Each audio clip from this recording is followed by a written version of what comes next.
Mais dire que tu as la foi sans démontrer la personne de Christ, ce n'est pas véritablement la foi. Car la foi démontre le Christ que les gens n'ont pas la capacité de voir par la capacité de te voir toi. Lorsque quelqu'un te regarde, il doit regarder, il doit se rappeler.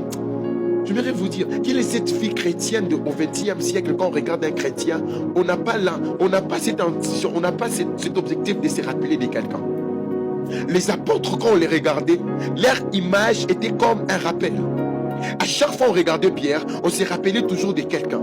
Raison pour laquelle on les appelait à Antioche des chrétiens. On se rappelait de quelqu'un qui a existé. J'aimerais te dire, mon frère, pendant que je chute, chaque jour quand tu te réveilles, chaque matin quand tu te réveilles, combat le bon combat. C'est possible que tu sors dans le bon combat. C'est possible que ta vie commence à prendre une autre tournure. Depuis un temps, ce qui fait battre ton cœur, c'est l'entrepreneuriat. C'est bien d'entreprendre. Mes frères, vous prêchez d'entreprendre. Ce n'était pas ça l'objectif de Jésus.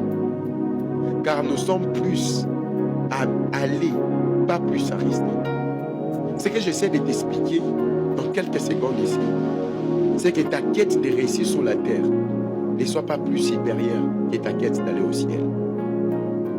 Les combats auxquels tu fais face déterminent les résultats que tu auras.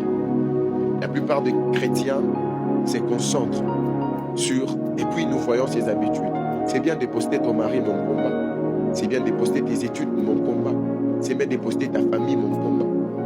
Mais réellement, la personne auquel tu postes ton combat, il est éphémère. Et j'aimerais te dire, définis bien le bon combat auquel tu fais face. Et cela démontrera la qualité des résultats de choses que tu fais.